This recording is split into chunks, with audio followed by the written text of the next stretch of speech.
రుచులుంటాయో అట్లనే రాజకీయ పార్టీ అన్నప్పుడు కొన్నిసార్లు గెలుస్తాం, కొన్నిసార్లు ఓడుతాం, కొన్నిసార్లు పోరాటాలు చేస్తాం. అయినంత మాత్రాన గెలిచినప్పుడు పొంగిపోయేది లేదు, కళ్ళు నెత్తికెక్కించుకునేది లేదు. ఓడిపోయినంత మాత్రాన కుంగిపోయి ఇంట్లో పండుకునేది లేదు. తప్పకుండా ప్రజలు ఇచ్చిన బాధ్యత, ప్రజలు ప్రధాన ప్రతిపక్షంగా మీరు కొట్లాడండి. మీకు 2 సార్లు అవకాశం ఇచ్చినాం ప్రభుత్వంలో, ఈసారి మీరు ప్రధాన ప్రతిపక్షంగా పనిచేయండి అని చెప్పి 39 సీట్లు ఇచ్చి మనను ప్రజల తరఫున కొట్లాడమని చెప్పి ఒక బాధ్యత అప్పచెప్పింది. ఆ బాధ్యత నిర్వర్తిస్తూ ఆ క్రమంలో ఇలా ఎన్నో రకాల అంశాలు తీసుకొని ముందుకు పోతా ఉన్నాం. కేసీఆర్ గారు పెద్దలు మన తెలంగాణ రాష్ట్ర సాధన కోసం 14 ఏళ్లు కష్టపడడమే కాకుండా ఆఖరికి చావు నోట్లో తలబెట్టి తెలంగాణ తెచ్చిన నాయకుడు మన నాయకుడు కేసీఆర్ గారు. అందుకే తెలంగాణ ప్రజలు ఏ నాయకుడైతే పోరాడి తెలంగాణ తెచ్చిండో ఆయన చేతుల్లో అయితేనే తెలంగాణ బాగుంటుందని చెప్పి 10 ఏళ్లు మనకు అవకాశం ఇచ్చింది. అవకాశం ఇచ్చినప్పుడు చాలా పని చేసినాం.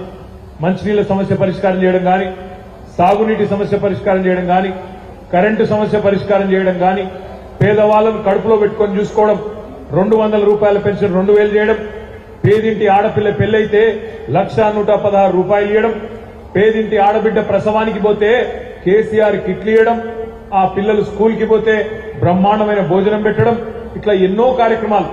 కొత్త మెడికల్ కాలేజీలు, కొత్త పాఠశాలలు, 1-2 కాదు, 10 ఏళ్లలో చాలా పనులు చేసుకున్నాం. సరే, కారణమైన ఏదైనప్పటికీ ప్రజలు ఒక్కసారి వేరే వాళ్ళకి ఛాన్స్ ఇద్దాం, 10 ఏళ్లు కేసీఆర్ కు టీఆర్ఎస్ ఇచ్చినాం కదా అని చెప్పి ఈసారి కాంగ్రెస్ పార్టీకి అవకాశం ఇచ్చింది. కానీ ఒక్కసారి మీరు గుర్తు తెచ్చుకోండి, ఎన్ని అబద్దాలు చెప్పింది కాంగ్రెస్ పార్టీ అధికారంలోకి రావడానికి. అరిచేతిలో వైకుంఠం చూపెట్టి 420 హామీలిచ్చి 420 హామీలిచ్చి ఇలా గద్దెనెక్కి కూర్చున్నాడు కాంగ్రెస్ పార్టీ ముఖ్యమంత్రి రేవంత్ రెడ్డి గారు. ఎన్ని చెప్పిండు యాదకుండాల మీకు. ఇక్కడున్న రైతు బిడ్డలు, మా గట్కేసర్ వాళ్ళు గుర్తు తెచ్చుకోండి. డిసెంబర్ 9 నాడు నేను ముఖ్యమంత్రి అవుతున్నా, కాంగానే 2 లక్షల రుణమాఫీ మీద సంతకం పెడతా, ఇప్పటిదాకా లోన్ తెచ్చుకోని వాళ్ళు ఉంటే పరుగున పోండి, పోయి బ్యాంకుకు పోయి 2 లక్షలు తెచ్చుకోండి అని చెప్పిన మాట మర్చిపోవద్దు. అదేవిధంగా ఇంట్లో ఉండే కోడలి పిల్లలకు 2,500 రూపాయలు ఇస్తా, ఇంట్లో ముసలోళ్లుంటే 4,000 ఇస్తా, 2 ముసలోళ్లుంటే 2కి 4,000 చొప్పున 8,000 ఇస్తా అని మాట్లాడిన మాట మర్చిపోవద్దు. అదేవిధంగా 1-2 కాదు, మా తమ్ముళ్ళకి చెప్పిండు, మా చెల్లెలకు చెప్పిండు, సంవత్సరంలో 2 లక్షల ఉద్యోగాలు ఇస్తా, మొదటి సంవత్సరంలోనే 2 లక్షల ఉద్యోగాలు ఇస్తా అని చెప్పిండు. చెప్పుకుంటూ పోతే 420 హామీలు ఇష్టం వచ్చినట్టు నోటికొచ్చినట్టు అడ్డగోలు హామీలు, అడ్డగోలు మాటలు మాట్లాడి అక్కడ వచ్చి అలా అధికారంలో కూర్చున్నారు. 100 రోజుల్లో అమలు చేస్తాం 6 గ్యారెంటీలు అన్నాడు.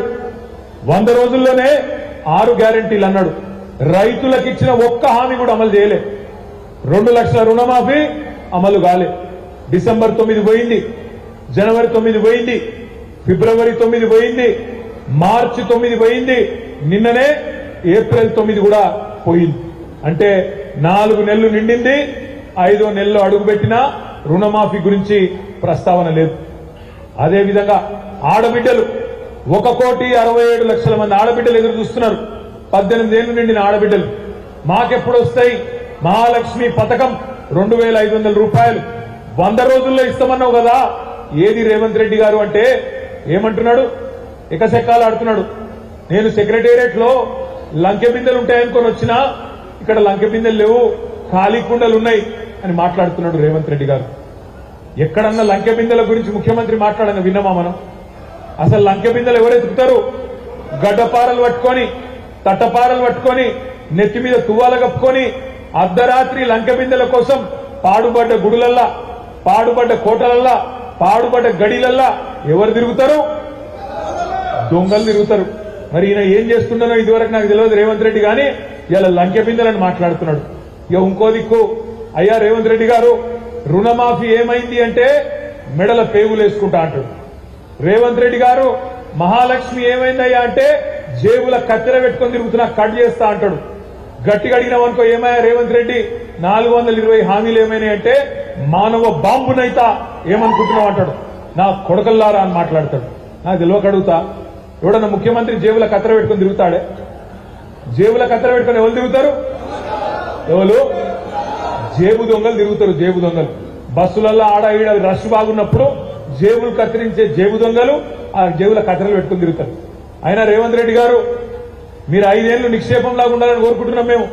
ఆ జేబుల కత్తెర జర అటు ఇటు అయితే డేంజర్ ఉంటుంది, జాగ్రత్త, కొద్దిగా జాగ్రత్త. పైలం జేబుల కత్తెర పెట్టుకొని తిరుగుతున్నా, మెడల పేగులేసుకొని తిరుగుతున్నా అని మాట్లాడతాడు.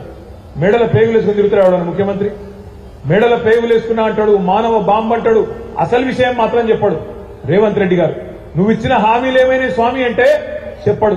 నా ప్రభుత్వాన్ని పడగొట్టే కుట్ర జరుగుతుందంటారు. రేవంత్ రెడ్డి గారు నీ ప్రభుత్వం 5 ఏళ్లు ఉండాలని మేము కోరుకుంటున్నాం. ఈ 5 ఏళ్లలో నువ్వు ఇచ్చిన 420 హామీలు అమలు చేయాలని కోరుతున్నాం. చేయకపోతే మాత్రం వెంటాడుతాం, వేటాడుతాం, ప్రజలందరినీ కూడగట్టి కాంగ్రెస్ పార్టీని తప్పకుండా రాజకీయంగానే బొందబెడతాం. మానవ బాంబులు అయ్యే కర్మ నీకు అవసరం లేదు. నీ పక్కకే ఉన్నాయి బాంబులు. ఒక నల్లగొండ బాంబు, ఖమ్మం బాంబు పక్కకే ఉన్నాయి. వాళ్ళు పెడతారు, పెడితే నీకు బాంబులు తప్ప మేము పెట్టాల్సిన అవసరం లేదు. మాకు నీ ప్రభుత్వాన్ని పడగొట్టాల్సిన కర్మ అంతకంటే కూడా లేదు. ఎందుకంటే ఆటోమేటిక్ గా నువ్వే ఫెయిల్ అవుతావు, నీకే ఎరకాదు. నీకు కూడా తెలుసు ఇచ్చిన హామీలు నిలబెట్టుకునే ముఖం ఆ తెలివి నీకు లేదు. ఉన్న సంపదను, రాష్ట్ర సంపదను పెంచే తెలివి లేదు. ఎంతసేపు తెల్లారలేస్తే ఏం చేయాలి? ఈ స్కాము, ఆ స్కాము, ఈ ట్యాపింగ్, ఆ ట్యాపింగ్, దాని గురించి తప్ప ఇంకో ఆలోచనే లేదు. రేవంత్ రెడ్డి గారికి నేను చెప్తా ఉన్నా, ఫోన్ల ట్యాపింగ్ మీద పెట్టిన శ్రద్ధ వాటర్ ట్యాపింగ్ మీద పెట్టు. మళ్ళా వాటర్ ట్యాంకర్లు మోపైనాయి, వాటర్ ట్యాంకర్లు తిరుగుతున్నాయి ఊర్లల్లా. మళ్ళా కేసీఆర్ గారు బ్రహ్మాండంగా ఇంటింటికి నల్ల నీళ్లు ఇచ్చిండే, అది ఎక్కడో కనీసం దాన్ని నిర్వహించి తెలివితేటలు కూడా లేవు ఈ ప్రభుత్వానికి. అందుకే రేవంత్ రెడ్డి గారికి, కాంగ్రెస్ పార్టీకి బుద్ధి చెప్పాలి అంటే వాళ్ళు పెట్టిన డమ్మీ అభ్యర్థి నేను ఉత్తగానే అంటలేను. చేవెళ్ల కోసం జాయిన్ అయ్యిండు పట్నం మహేందర్ రెడ్డి పోయి, పట్నం మహేందర్ రెడ్డి, సునీత మహేందర్ రెడ్డి పోయి చేవెళ్ల టికెట్ కావాలని జాయిన్ అయ్యాను. అక్కడ వనికిరారట గాని మల్కాజ్గిరికి మాత్రం ఆ చెత్తను, చేవెళ్లలో వనికిరాని చెత్తను తీసుకొచ్చి మల్కాజ్గిరి ముఖం మీద వారేస్తా అని చెప్పి ఇక్కడ టికెట్ ఇచ్చింది. మరి ఆ డమ్మీ అభ్యర్థి కాదా ఆమె? ఇక్కడ పనికొచ్చే అభ్యర్థినా? అందుకే నేను అడుగుతా ఉన్నా, మిత్రులారా ఆలోచించండి. కాంగ్రెస్ పార్టీకి ఓటేస్తే ఇవాళ ఏం నష్టం జరిగిందో ఒక్కసారి ఓటేసినందుకే మీ కళ్ళ ముంగట్నే ఉన్నది. మళ్ళొక్కసారి ఓటేస్తే ఏమంటాడు రేవంత్ రెడ్డి? నేను 2 లక్షల రుణమాఫీ చేయకపోయినా నాకే ఓటేసిండ్రు, నేను నెలకు 2,500 ఇవ్వకపోయినా నాకే ఓటేసిండ్రు, ముసలోళ్లకు నెలకు 4,000 ఇస్తా అని చెప్పినా ఓటు వేయకపోయినా, ఆ పైసలు ఇవ్వకపోయినా నాకే ఓటేసిండ్రు. కాబట్టి రేపు ఇచ్చే అవసరమే లేదు. రైతు బంధు రద్దు, దళిత బంధు రద్దు, కొత్తగా రంజాన్ తోఫా రద్దు, క్రిస్మస్ తోఫా రద్దు, బతుకమ్మ చీరలు వద్దు. ఈ రకంగా రేవంత్ రెడ్డి గారు, కాంగ్రెస్ ప్రభుత్వం ఇంకా బరి తెగించి ఏం చేయకపోయినా నడుస్తుంది, ప్రజలు పిచ్చోళ్లు అనుకునే విధంగా వారు పరిపాలన కొనసాగించబోతా ఉన్నారు. ఆలోచించండి. ఇంకొక మాట కూడా ఇక్కడున్న మా మైనారిటీ సోదరులను నేను అడుగుతా ఉన్నా, ఇవాళ ఇక్కడ డమ్మీ అభ్యర్థిని పెట్టింది ఎందుకు? ఎవరికి లాభం చేయడానికి? బీజేపీకి లాభం చేయడానికే కదా.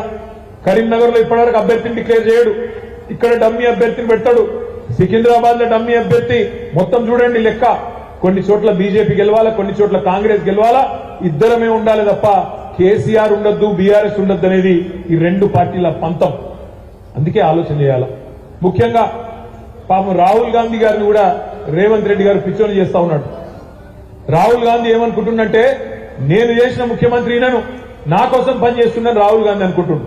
కానీ రేవంత్ రెడ్డి గారి మాటలు చూడండి, ఆయన వ్యవహారం చూడండి. రాహుల్ గాంధీ పాపం ఢిల్లీలో అక్కడెక్కడో పైన ఉత్తర భారతదేశంలో భారత్ జోడో యాత్ర అని తిరుగుతున్నాడు.